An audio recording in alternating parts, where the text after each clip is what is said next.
Aujourd'hui, nous allons aborder un chapitre assez important de notre cours de chirurgie cardio-thoracique, évidemment la deuxième partie. Il s'agit de l'APM. Tout d'abord, explorons le champ conceptuel. L'APM est défini comme une accumulation de pus dans une cavité naturelle de l'organisme. Dans la cavité pleurale, en ce qui nous concerne, il s'agit d'une complication infectieuse. Alors, l'objectif que nous poursuivons à travers ce cours d'aujourd'hui, c'est de vous familiariser avec les concepts et de vous présenter les modalités thérapeutiques, c'est-à-dire les gestes que vous allez devoir poser en tant que médecin. Évidemment, des gestes médicaux, et vous allez être en mesure de pouvoir réaliser des références dans un service de chirurgie thoracique. Du point de vue épidémiologique, il s'agit d'une pathologie en nette croissance. Entre 20 et 57% des pneumonies bactériennes s'accompagnent d'un épanchement pleural parapneumonique. Environ 40% de ces épanchements deviennent des épanchements compliqués ou des empyèmes. Alors, ces pathologies se présentent aux deux extrêmes de la vie, c'est-à-dire en chirurgie pédiatrique et en chirurgie thoracique des adultes. L'incidence est élevée, 80 000 cas par an, nouveaux cas par an au Royaume-Uni et aux États-Unis. Alors, je dois vous dire que cette incidence est beaucoup plus élevée dans les pays du tiers-monde, vu les carences en infrastructure et les carences en prévention. Et je refuse de vous fournir des données statistiques haïtiennes dans la mesure où nous n'avons pas encore cette culture de présentation de données fiables sur toutes les pathologies. La mortalité est de 20% et 20% de ces cas nécessitent une approche chirurgicale. Donc, 2 tiers des patients atteints d'un épanchement pleural compliqué présentent un facteur de risque, et les facteurs de risque sont constitués par les maladies pulmonaires telles que les bronchiectasies, les bronchopneumopathies obstructives, le cancer du poumon, la tuberculose, des maladies systémiques, des maladies favorisant l'aspiration ou des déficits de l'immunité, comme dans le cas des, je dirais, des diabétiques et dans le cas des immunodéprimés présentant le VIH. Alors, les facteurs de risque sont présentés ici sous forme d'antécédents et sont accompagnés des marqueurs sériques.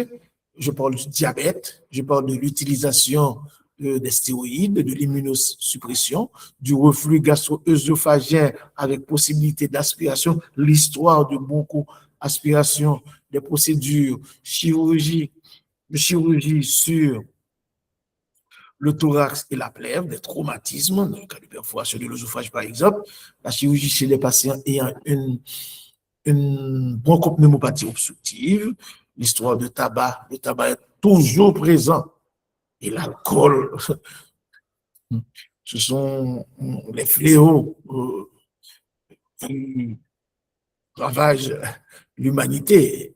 On peut y ajouter les drogues utilisées en intraveineux,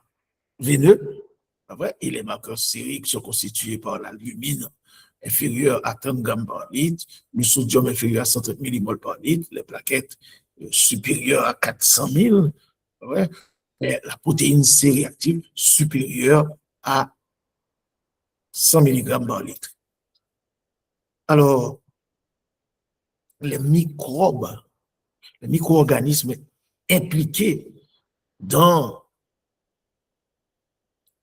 je dirais, dans le développement de cette pathologie sont identifiés. Alors, je dois vous dire que l'épanchement pleural, avant d'être compliqué et se transformer en empyème, est un épanchement pleural simple, parapneumonique, en majorité des cas. Il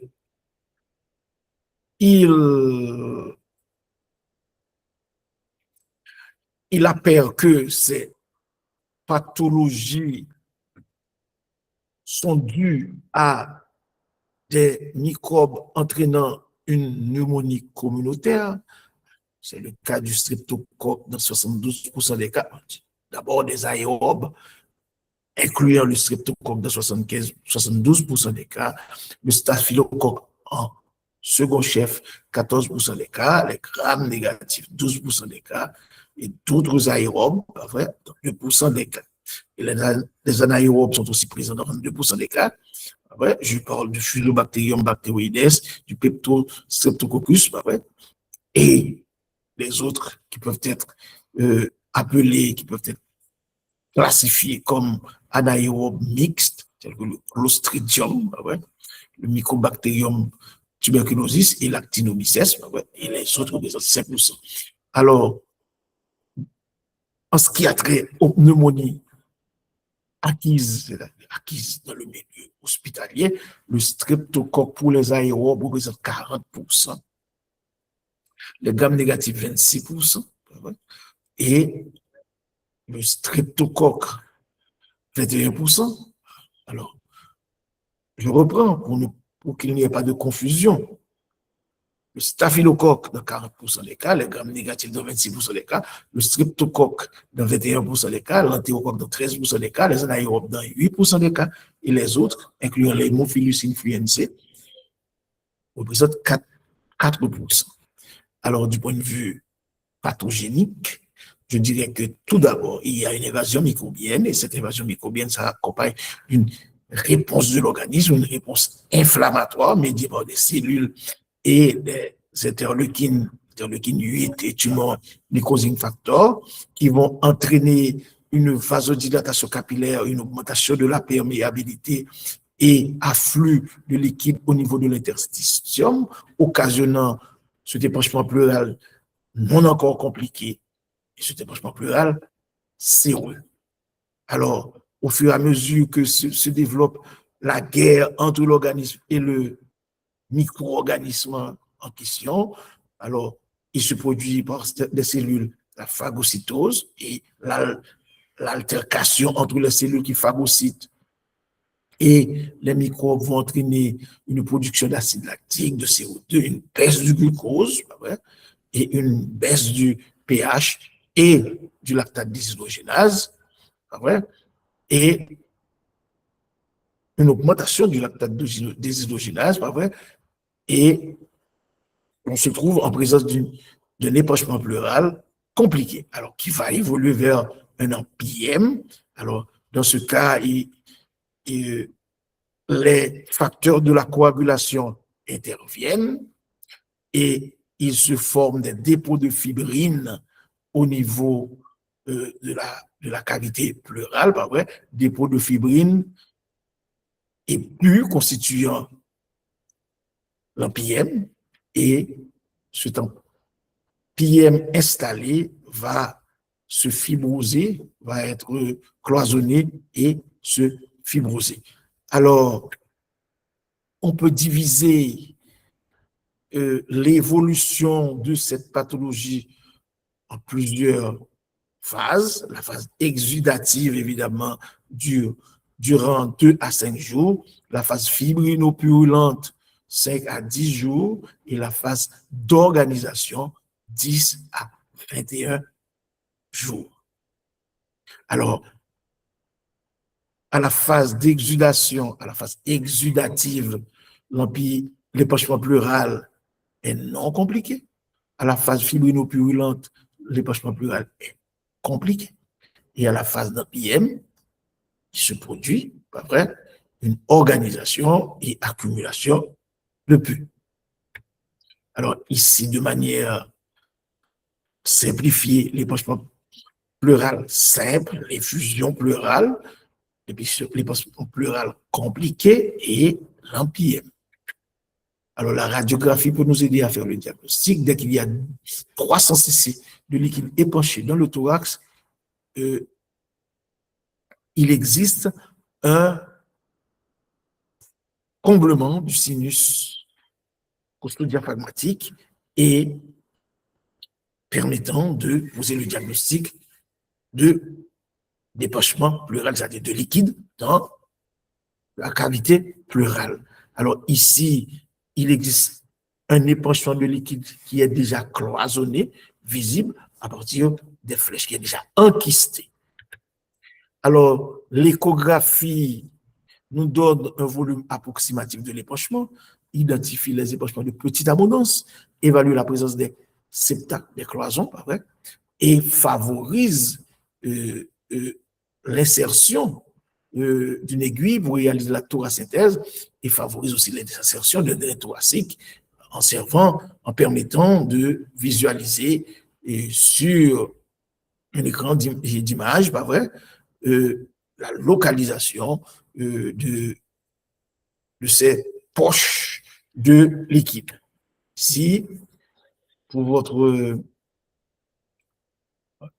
votre édification, pas vrai, et la présence d'une image échographique vous permettant de contempler les multiples croisements dans le cadre d'un épanchement pleural cloisonné. Alors, le scanner peut nous aider aussi à établir le diagnostic. Ici, nous pouvons visualiser un épaississement de la plèvre, de l'air dans l'espace pleural, pas vrai, et aussi du liquide cloisonné. Alors, ainsi, important à visualiser sur le scanner est le signe de la scissure pleurale à partir des flèches. Dans ce cas, on doit réaliser une thoracynthèse. Tout patient avec épanchement supérieur à 10 mm doit bénéficier d'une thoracynthèse. En cas de suspicion d'épanchement parapneumonique, une ponction pleurale doit être effectuée. Le passage d'un épanchement non compliqué à un épanchement compliqué peut survenir en moins de 12 heures. Chez les patients sans amélioration, malgré un traitement antibiotique, il faut répéter la ponction.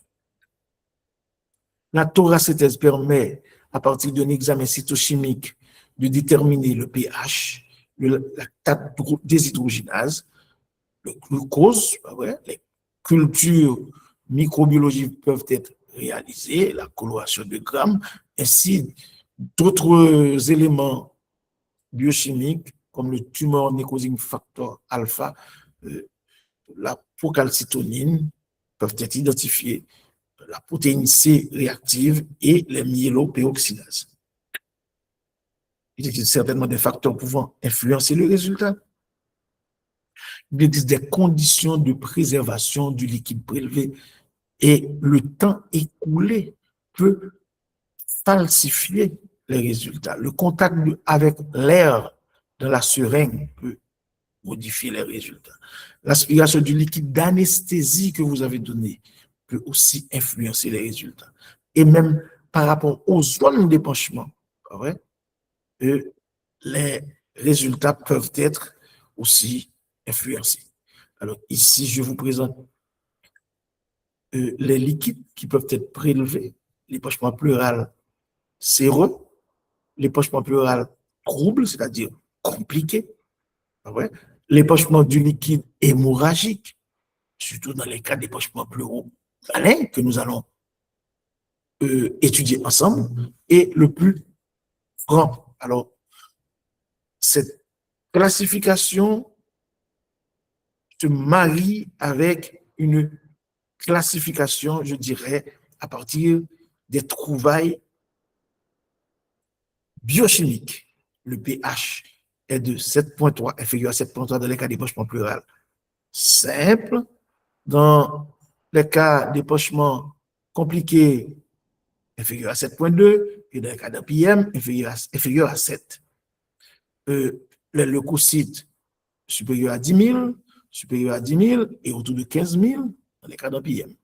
Le glucose inférieur à 60 mg par décilitre, inférieur à 40 mg par décilitre dans les APM, dans les épanchements compliqués et inférieur à 40 mg par décilitre dans les APM.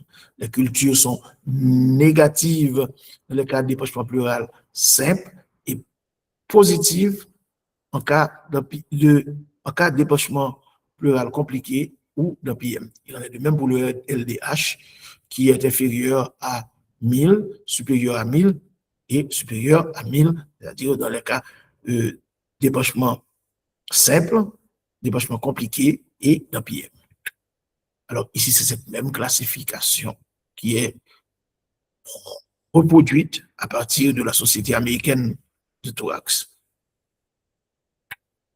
Ici, c'est un tableau pour permettant de rationaliser votre démarche diagnostique et thérapeutique à partir des trouvailles de la radiographie, de l'échographie, de l'examen cytochimique, de la culture et de savoir quand est-ce que vous allez réaliser un drainage, une thoracoscopie, une décortication, quand est-ce que vous allez réaliser une thoracynthèse d'évacuation ou un drainage avec utilisation de fibrinolytiques. Le drainage thoracique a ses indications en cas d'épanchement franchement purulent ou de liquide trouble, culture ou coloration de grammes positive, épanchement pleural compliqué, pH inférieur à 7,2, épanchement pleural cloisonné, épanchement non purulent mais d'abondance. Alors, il n'existe pas de consensus sur le calibre du drain. Il est recommandé d'utiliser un calibre supérieur à 20 French.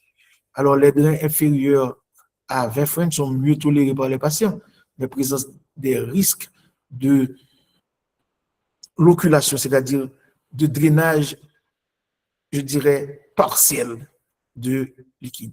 Alors, on doit réaliser quand on met en place des drains de petit calibre, il faut réaliser un lavage toutes les 6 heures, une irrigation toutes les 6 heures avec un robinet à 3 watts, évidemment avec du sérum physiologique. Alors, le taux de complication est proportionnel, dit-on, au diamètre du tube. Alors, avec les cathéters de petit calibre, il varie entre 2 et 18%. Avec les cathéters de grand calibre, il atteint jusqu'à 24%. Mais il existe une étude qui a été menée par une organisation appelée CHEST qui démontre que les résultats démontrent que les drains de petit calibre peuvent être le traitement initial de choix pour l'infection pleurale. Quand est-ce qu'il faut enlever le drain? Quand on a la preuve d'un drainage adéquat, acceptable selon les examens d'imagerie, quand la réduction de la taille de la collection pleurale est observée, quand des preuves aussi cliniques quant à la résolution de la septicémie sont établies. Alors, dans le cas d'un PM, on doit réaliser tout d'abord un traitement médical, une nutrition adéquate, un traitement à base d'antibiotiques, un traitement antithrombotique.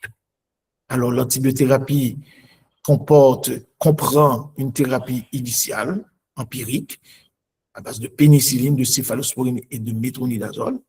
Le métronidazole, c'est pour la couverture des anaérobes, okay? Évidemment, jusqu'à l'obtention des résultats des cultures, il faut justement s'assurer de cette couverture des germes anaérobiques. Les macrolides ne doivent pas être utilisés, ne doivent être utilisés qu'en présence de preuves objectives d'infection par des micro-organismes atypiques. Alors, les cultures réalisées vont nous permettre de couvrir avec précision les germes. Alors, on ne recommande pas. Il y en a qui le font, qui réalisent des injections d'antibiotiques en intrapleural. Bon, cette méthode n'est pas recommandée. Alors, il faut éviter aussi les aminosides le plus possible. Alors, quand il s'agit d'un PM nosocomial, il faut inclure dans le traitement le traitement contre le staphylocoque aureus résistant à la méticilline. le traitement fibrinolytique fait l'objet de discussions. On peut l'utiliser, certains l'utilisent. Il y a eu une grande séance de discussion autrefois entre les chirurgiens de l'hôpital de l'Université d'État d'Haïti et ceux de Mirbalet quant à l'utilisation de traitement fibrinolytique. Évidemment, à Mirbalet,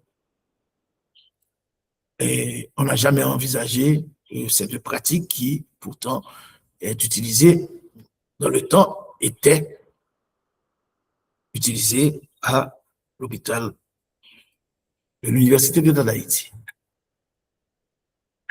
Alors, ici, je vous montre l'évolution d'un épanchement palier par palier à partir de la radiographie, ce patient ayant été traité pour l'OPM. Maintenant, quand est-ce qu'il faut réaliser le traitement chirurgical? Le traitement chirurgical présente ses indications, évidemment. Quand le traitement médical a échoué, quand le drainage pleural ne nous permet pas de rétablir la mécanique respiratoire et de drainer de manière acceptable la collection de pus, pas vrai? Alors, on peut réaliser une décortication à l'aide de TOCA, c'est-à-dire en utilisant la thoracoscopie vidéo assistée. Cette décortication se réalise dans certains centres, mais je doute fort pouvoir l'utiliser en Haïti, parce qu'en Haïti, nos MPM sont compliqués de fibrose dû au fait que nos patients passent beaucoup de temps à venir s'hospitaliser, et le plus souvent, ce sont les OPM liés à la tuberculose des patients en mauvais état. Je doute fort, je ne l'ai jamais utilisé en Haïti. On utilise la thoracoscopie pour d'autres interventions, mais pour la décortication en Haïti, je n'ai pas encore utilisé la thoracoscopie. J'utilise de préférence la décortication ouverte par thoracotomie postérolatérale, en regard du cinquième espace intercostal, me permettant d'exposer la cavité pleurale. Parfois, je réalise la résection de la sixième côte. Je réalise la dissection entre les deux couches de la plèvre. D'abord, en direction postéro-supérieure.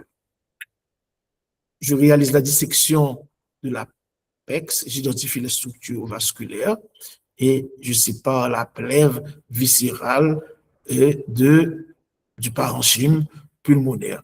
Évidemment, en réalisant une dissection après incision au bistouri, en réalisant une dissection avec un peanut. Alors, vous allez me demander ce que c'est qu'un peanut. C'est un dispositif qui comprend une pince et une petite boule de gaz qui permet de réaliser la dissection mousse. Évidemment, l'incision au bistouri et votre peanut. Évidemment, on réalise ensuite l'hémostase. Des fois, la dissection, la décortication entraîne une hémorragie des saignements en abondance. Il faut bien réaliser l'hémostase. Il y a des produits que l'on utilise que nous ne disposons pas en Haïti, mais on utilise l'oxygéné, par exemple, mais il y a des produits que l'on utilise dans d'autres pays qui réalisent l'hémostase, le tissu collé, ou des cellules que l'on utilise pour réaliser l'hémostase. Et on met 3 drèmes, moi-même j'en mets 2. La mortalité est de 1 à 4%. La complication post-opératoire la plus fréquente est constituée par des fuites aériennes qui ont tendance à se fermer dans les 72 heures. Si persistent ces fuites au-delà de 8 jours, on réalise une pleurodèse pour réaliser cette symphyse des feuillets pleuraux et empêcher la fuite. On peut réaliser cette procédure, cette technique en cas d'épanchement pleural malin, mais aussi en cas de fuite d'air. Alors, c'est là que je vais m'arrêter pour cette présentation. Je vous dis merci et j'attends vos questions. Je suis prêt à répondre à vos questions.